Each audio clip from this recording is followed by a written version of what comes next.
বাংলাদেশ মুসলিম লীগ কর্তৃক আয়োজিত আজকের এই বিক্ষোভ কর্মসূচি দিল্লির পরামর্শে নির্মিত প্রণীত সংবিধান পরিবর্তনের দাবিতে উপস্থিত আছেন বাংলাদেশ মুসলিম লীগের কেন্দ্রীয় নেতৃবৃন্দ, প্রিয় সাংবাদিক বন্ধুগণ।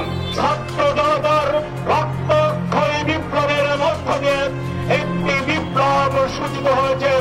আজকে সময় এসেছে কথা বলার, সময় এসেছে দিল্লির আধিপত্যবাদী সংবিধান ছুঁড়ে ফেলার।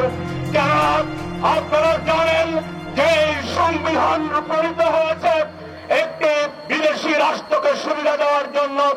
যে সংবিধানে হাজার হাজার ছাত্র হত্যা করা হয়েছে একটি দেশকে সুবিধা দেওয়ার জন্য।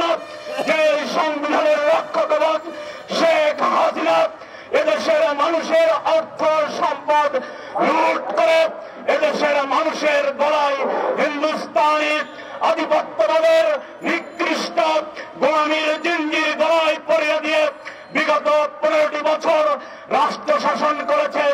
আমরা যে সংবিধান মানুষের আশা আকাঙ্ক্ষার প্রতিফলন ঘটে না, সেই সংবিধান ছুঁড়ে ফেলে নতুন সংবিধান প্রণয়নের দাবিতে শতবর্ষের পুরনো রাজনৈতিক দলের পক্ষ থেকে, মুসলিম লীগের পক্ষ থেকে আজকের এই আয়োজন আমরা অত্যন্ত বলিষ্ঠ কণ্ঠে, সুউচ্চ কণ্ঠে শতবর্ষী রাজনৈতিক নেতৃবৃন্দকে সাথে নিয়ে ঢাকাবাসী সহ সারা দেশবাসীকে আহ্বান করব, আপনারা আওয়াজ তুলুন সমচ্চরিত কণ্ঠে এই সংবিধান ছুঁড়ে ফেলে দিয়ে নতুন সংবিধান প্রণয়ন করতে হবে।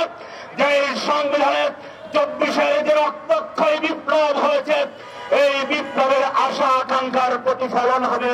যে সংবিধানে আর কোন মায়ের বুক খালি হবে না।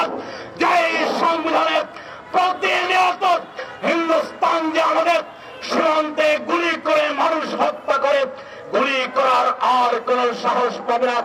যে সংবিধানের শাসক নির্বাচন করে হিন্দুস্তান পানি ছেড়ে দিয়ে আমাদেরকে ডুবিয়ে মারে, শুষ্ক দিনে আমাদেরকে শুষ্ক করে মারে, এই সুযোগ আর কোনদিন পাবে না। আমরা আজকে দেশবাসীকে অনুরোধ জানাই, আপনারা জেগে উঠুন, আওয়াজ তুলুন, মুসলিম লীগের কণ্ঠে আওয়াজ তুলুন। এই সংবিধান জনগণের সংবিধান নয়, এই সংবিধান হিন্দুস্তানি আধিপত্যবাদকে টিকিয়ে রাখার সংবিধান।